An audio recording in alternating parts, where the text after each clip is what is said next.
আমরা দেখেছি বাংলাদেশের এগ্রিকালচারাল প্রোডাক্টিভিটি বাড়ানোর ক্ষেত্রে, ডাইভার্সিফিকেশনের ক্ষেত্রে, রিসার্চের ক্ষেত্রে এই বিশ্ববিদ্যালয়ে যারা সাবেক শিক্ষার্থী রয়েছেন, বর্তমান শিক্ষক রয়েছেন, সাবেক শিক্ষক রয়েছেন, ওদের অনেক বড় ভূমিকা রয়েছে।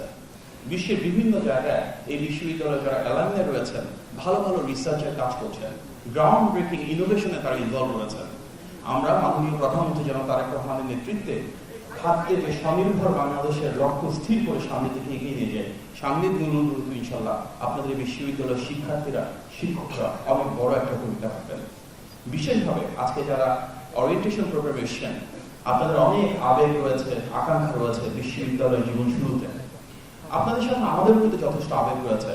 আমি সেই সরকারের প্রতিনিধিত্ব করছি যেটা মাত্র 5 মাস পূর্ণ হলো, অর্থাৎ আপনাদের বিশ্ববিদ্যালয় জীবনে শুরু হচ্ছে নির্বাচিত বিএনপি সরকারের সময়, এবং আজ থেকে 4 বছর পরে আপনারা যখন গ্র্যাজুয়েশন করবেন, আপনারা কিন্তু এই বিএনপি সরকার রাষ্ট্র পরিচালনা থাকা অবস্থায় আপনাদের শিক্ষা জীবন শেষ করবেন। সুতরাং আমরা চাইব আমাদের সরকারের যে নীতিমালাগুলো রয়েছে, যে বিভিন্ন প্রস্তাবনা এবং পরিকল্পনা মাননীয় প্রধানমন্ত্রী রয়েছে, সেটি যেন বাস্তবায়ন আপনাদের শিক্ষা জীবনের মধ্যে দিয়ে বহিঃপ্রকাশ ঘটে। আমি বলবো অত্যন্ত গর্বিত হয়েছি যখন দেখলাম যে আমাদের এখানে সরকারের দুজন প্রতিনিধি রয়েছেন যারা আপনাদের সিগনেচার মেম্বার। আজকে যে গণতান্ত্রিক সরকারের কথা আমরা বলছি, সেখানে কিন্তু একটা দীর্ঘ পথযাত্রা রয়েছে। এখানে আনিসুর রহমান তালুকদার খোকন ভাই রয়েছেন, যিনি গণতান্ত্রিক পথযাত্রায় নিজে দীর্ঘদিন গুম ছিলেন, হামলা মামলা জেল জুলুমের শিকার তিনি করেছেন। আমাদের আরো বোন সানজিদ ইসলাম তুলি রয়েছেন, তিনিও কিন্তু তার ভাইকে গুমের শিকার হয়েছে, যিনি আজও ফেরত আসেননি। অর্থাৎ দীর্ঘদিন ধরে গুম হওয়া মানুষদের জন্য তিনি মায়ের ডাকের মাধ্যমে আন্দোলন করেছেন বাংলাদেশের গণতন্ত্র প্রতিষ্ঠার জন্য। আমরা অত্যন্ত গৌরবান্বিত যে আজকে যিনি প্রধান অতিথি হিসেবে আমাদের মাঝে উপস্থিত রয়েছেন, তিনি শুধু বাংলাদেশের অত্যন্ত গুরুত্বপূর্ণ একজন রাজনীতিবিদ না, পল্লী উন্নয়ন, সমবায় বা স্থানীয় সরকারের মন্ত্রণালয়ের দায়িত্বে শুধু আছেন বিষয়টা তা না। দীর্ঘদিন ধরে তিনি গণতান্ত্রিক আন্দোলনে নেতৃত্ব দিয়েছেন, লাখো লাখো মানুষকে অনুপ্রেরণা দিয়েছেন। বিএনপি এবং আমাদের সকল বঙ্গবন্ধু সহযোগী সংগঠন না, গণতন্ত্রকামী প্রতিটি ব্যক্তি, প্রতিষ্ঠান এবং রাজনৈতিক দল এক হয়ে যে জুলাই গণঅভ্যুত্থান এবং তার আগে 16 বছরের গণতান্ত্রিক পথযাত্রা, সেখানে আমাদের আজকের প্রধান অতিথি অনিঃশেষ অনুপ্রেরণা দিয়েছেন। রাজনীতিকে ছাড়িয়েও কিন্তু তার ভিন্ন পরিচয় রয়েছে।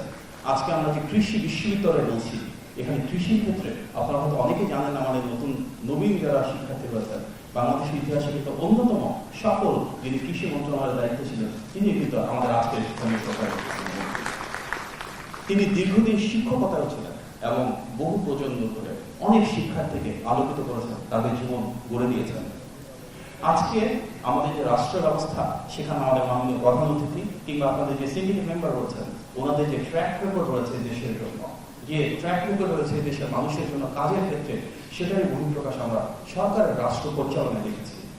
আমাদের গণতান্ত্রিক এই নির্বাচিত সরকার রাষ্ট্র পরিচালনা এসে প্রথম যে ক্যাবিনেট মিটিং হয়েছিল 1 সপ্তাহের ভিতর, সেখানে কিন্তু নির্বাচনী প্রতিশ্রুতি অনুযায়ী দেশের সকল কৃষকদের জন্য 10,000 টাকা পর্যন্ত সুদসহ কৃষি ঋণ মকুব করা হয়েছে, যেটা একটা যুগান্তকারী সিদ্ধান্ত হয়েছে। একই সাথে নির্বাচনী প্রতিশ্রুতি অনুযায়ী কৃষক কার্ড দেশ জুড়ে বাস্তবায়ন করা শুরু হয়েছে, এবং এর মাধ্যমে আমরা ইতিপূর্বে বিএনপি সরকারগুলোর যে অর্জন দেখেছি, যেভাবে শহীদ প্রেসিডেন্ট জিয়াউর রহমানের সময় কৃষি বিপ্লব হয়েছিল, দেশের নেত্রী বেগম খালেদা জিয়ার সময় আমরা দেখেছি কিভাবে কৃষি খাতকে আরো বেশি বর্ণাঢ্যভাবে সামনের দিকে এগিয়ে নেওয়া হয়েছে, কিভাবে কৃষিকে রপ্তানির সাথে কানেক্টেড করা হয়েছে। সেটিকে ধারণ করে কিন্তু বর্তমানে মাননীয় প্রধানমন্ত্রী নেতৃত্বাধীন সরকার থেকে আমরা উদ্যোগ নিচ্ছি কিভাবে আমাদের দেশকে খাদ্যে আরো বেশি স্বয়ংসম্পূর্ণ করা যায়, কিভাবে আমাদের কৃষকদেরকে আরো ভালো রাখা যায়, কিভাবে কৃষক কার্ডের মাধ্যমে ওনাদের কাছে সুলভে ঋণ পৌঁছে দেওয়া যায়, কিভাবে সেচ, বীজ এবং কীটনাশক থেকে শুরু করে কৃষির প্রয়োজনীয় যে ইনপুট রয়েছে, দ্যাট ইনক্লুডস কৃষি যন্ত্রপাতি, প্রত্যেকটা ক্ষেত্রে ওনাদের কাছে আরো সুলভ মূল্যে সে প্রয়োজনীয় উপকরণগুলো পৌঁছে দেওয়া যায়। আমাদের মূল উদ্দেশ্য একদিকে যেমন কৃষি প্রোডাক্টিভিটি বাড়ানো, ডাইভার্সিফিকেশন বাড়ানো, একই সাথে আপনাদের মাধ্যমে কৃষি উদ্যোক্তার সংখ্যা বাড়ানো।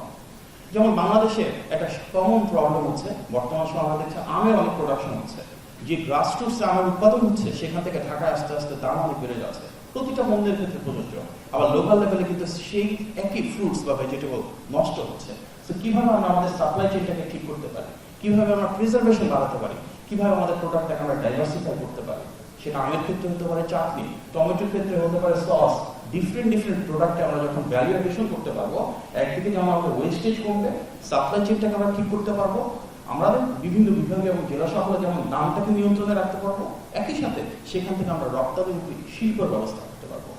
এই কৃষি বিশ্ববিদ্যালয় কিন্তু শুধুমাত্র কৃষিতে আপনারা সম্পৃক্ত না, আপনারা কৃষির পাশাপাশি মৎস্য, প্রাণী সম্পদ, অর্থাৎ আমাদের যে ফুড ইকোসিস্টেম রয়েছে এই প্রতিটা ক্ষেত্রে আপনাদের শিক্ষার্থীদের একটা অনবদ্য ভূমিকা আমরা দীর্ঘদিন ধরে দেখেছি এবং সামনের দিনগুলোতে ইনশাআল্লাহ সেটি বহমান থাকবে।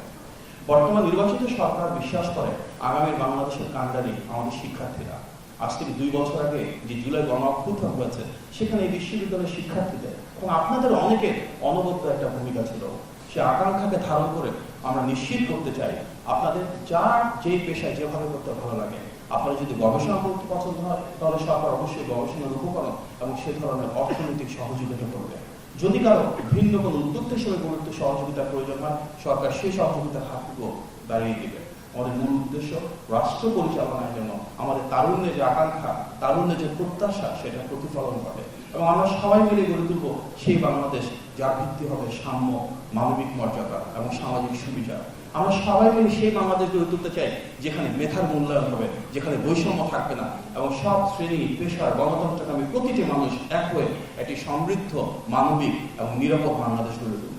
আজকে যে ওরিয়েন্টেশন প্রোগ্রামের অথবা আপনাদের শিক্ষা জীবন শুরু হলো, এর প্রতিটি ধাপে প্রতিটি পদে নির্বাচিত সরকার এবং আমরা সকলে আপনাদের পাশে থাকবো, আপনাদের সাথে থাকবো এবং আপনাদেরকে অনিঃশেষ অনুপ্রেরণা যুগে যাবো ইনশাআল্লাহ। আপনারা সবাই ভালো থাকবেন। আসসালামু আলাইকুম।